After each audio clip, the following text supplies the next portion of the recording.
Hello, dear beloved. Welcome on in. This is Luxe Workshop, everybody. Yay! If you're new here, my name is New. Hello, dear. Every Saturday, I bring you all on the journey with me to building my very own Oracle deck. Not just a deck, everybody, but a system and a world now. Okay, go ahead and get yourself comfy, settled in, check in with the map. Let's see where your eyes land today, and I'll open this up. Have you ever noticed that some fictional worlds feel real in a way that have nothing to do with you being there to witness it? Do you ever get the sense watching, reading, engaging in some sort of fiction that there's plenty of lore and business that have been established? There's history here long before you. And not only that, when this time you spend here ends, there will be more activity and more life going on, okay? So, as I'm building my Oracle deck, which is cards, right? Cards to support clarity. The cards needed somewhere to belong, and here came the estate. At some point, the cards in the estate needed to be visualized, and here we have our map. Today, we're not pulling any cards because today the workshop explains why the cards are here in the first place. Yay! Oh my God, I'm so excited. Thanks for being here, everybody. I can't remember if I said it, but if you want to catch up with the series, check my description box for a playlist, okay? So in the last couple of episodes since unveiling the map, we taught that there are different settings because each setting teaches a visitor a different way of living life well and uncomplicating access and goodness. All right. After going into the room, so to speak, or naming them, we've been working on walking the paths in the estate together, all right? That happens in the last couple of episodes. Go ahead and check that out. I established some of the main paths so far, like between the white room and kitchen, the workshop and greenhouse, and so on and so forth, okay?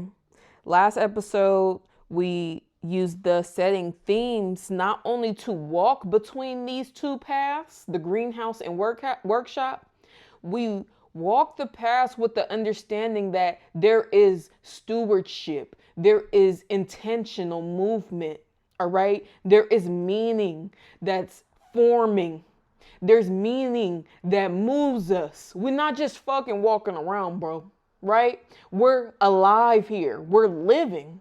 On the estate, in the estate, we live life, bro. And we make lemons to lemonade, and this series will continue to invite you into the world, into the instincts of lemons to lemonade, all right?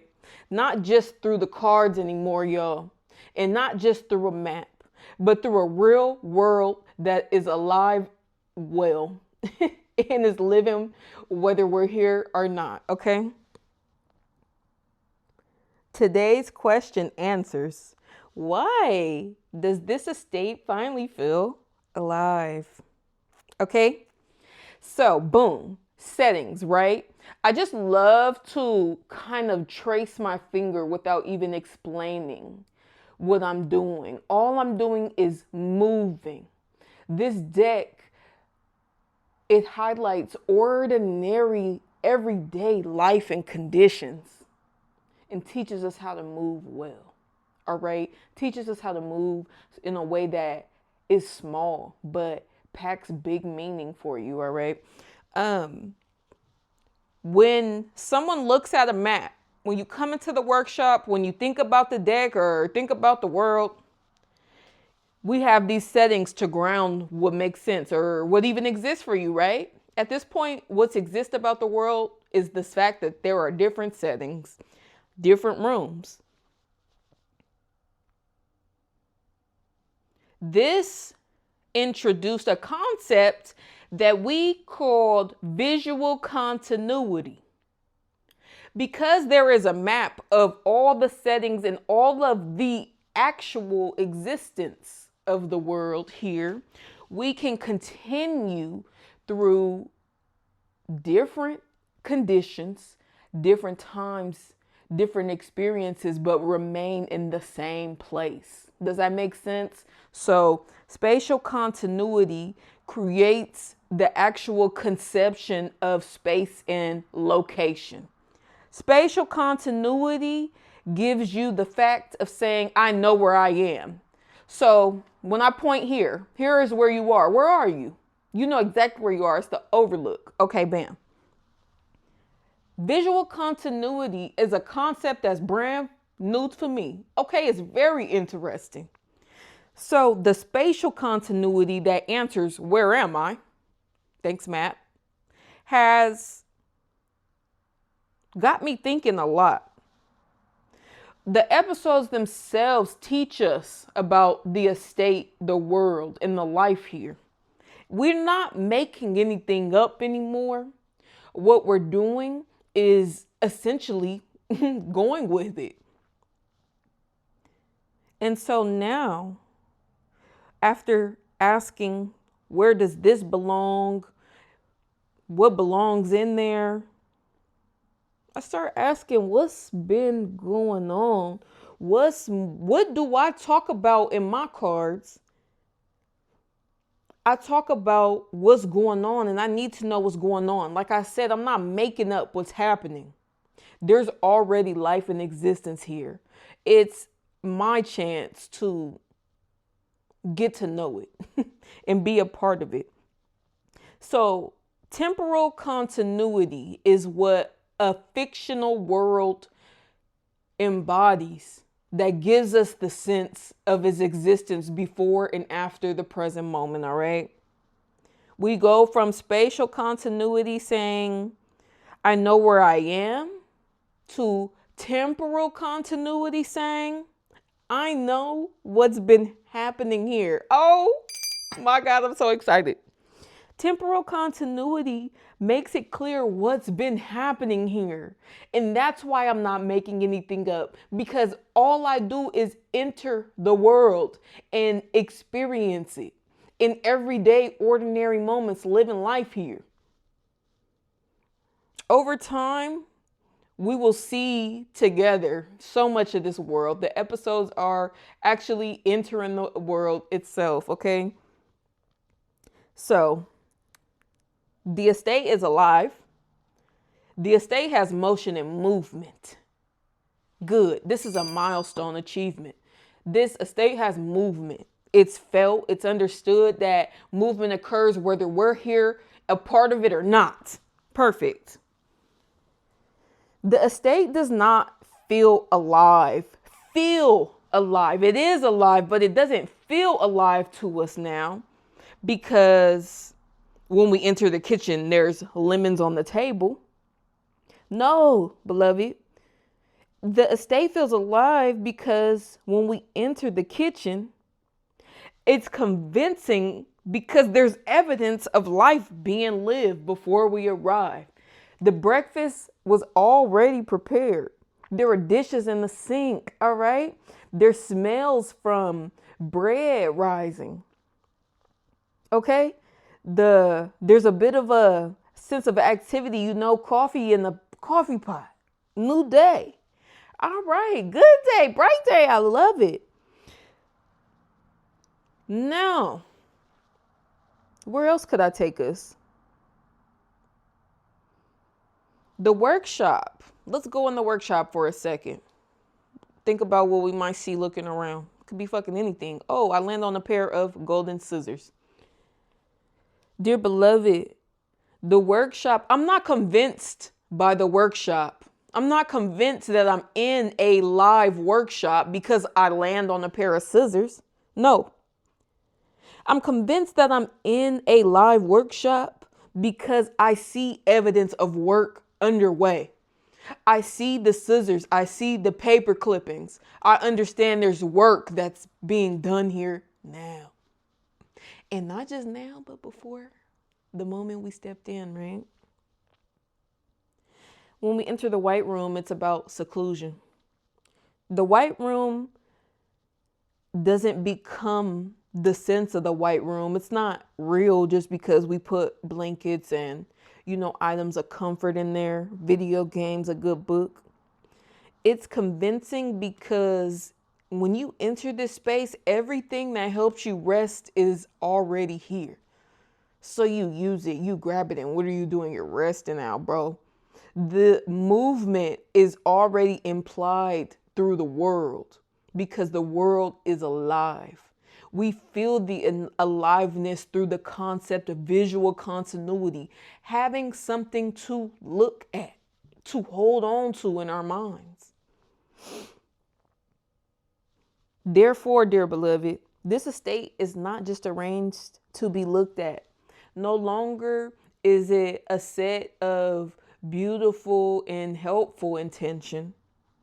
It's an arrangement of a faithful life. Oh my God. I ain't even planned that line. That was beautiful. I'm going to wrap this episode up with a very new concept, brand new. So you don't have any background on it, but it will continue to evolve in time here.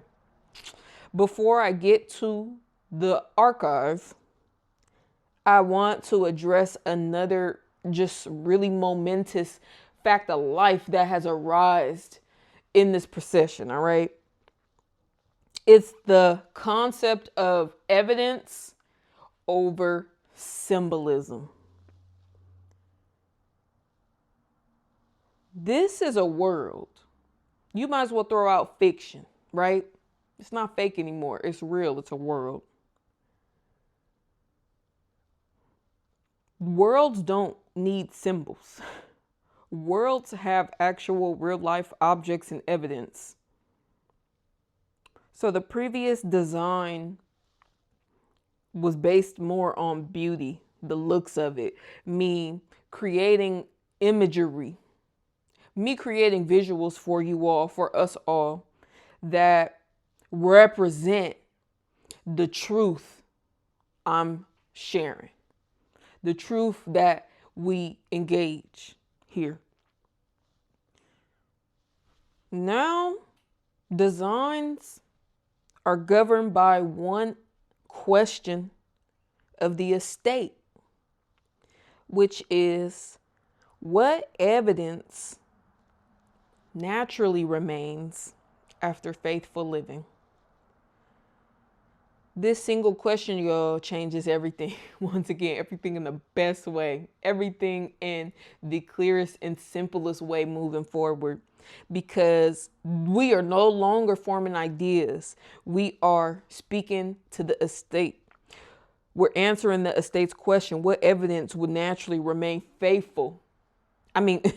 What evidence would naturally remain after faithful stewardship here? This changes the cards, the actual card, not the way it look, not the image. It changes the card. It changes the intent, the purpose of why the fuck we have cards.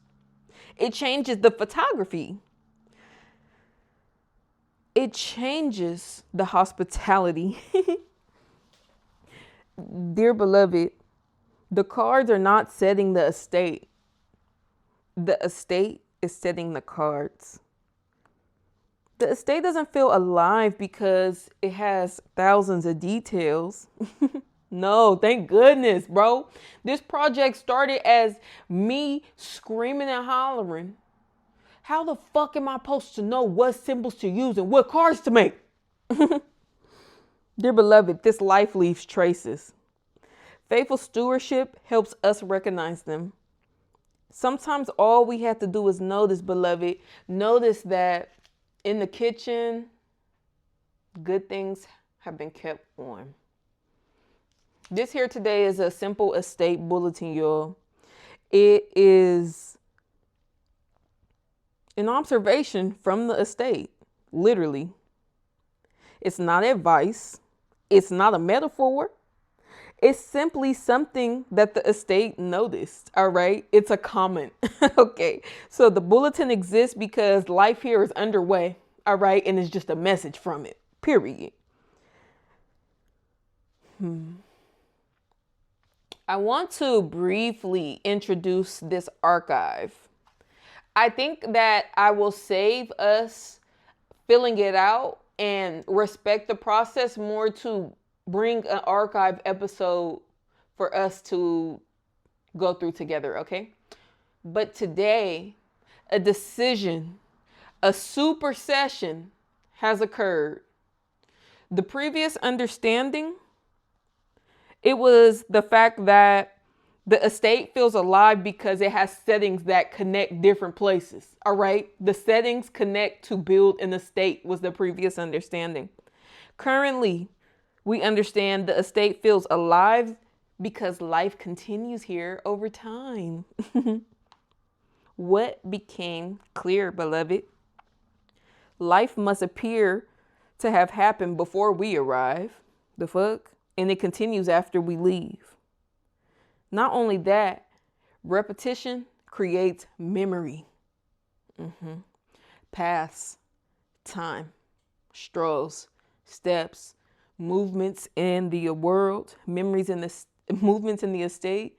The estate remembers. And when we come back, it's here. Evidence of life is what it makes the state feel inhabited now. Why did it change? All right. Connected settings created location, but not memory. Life happens in time, not just in space. And I love that we know the estate is alive and at work, no matter when we're here with it. And we needed the estate to feel this word inhabited and not illustrated. All right. These are not images. These are scenes. These are moments and memories that are going to form here together over time. And so the practical effect is that the oracle cards will show evidence of the estate living rather than symbols designed to match a beautiful estate. The photos will capture traces of life. And the entire estate is designed around moving through it well. Dear beloved, I will wrap up with our final question that we will continue to ask here together all the time, you and me, when we're thinking, what evidence would naturally remain here after a faithful live, after a faithful step, after a faithful day, after faithful stewardship, okay? Thank you so much for being here at Luxe Workshop, my dear. Let me know what you think in the comments, okay?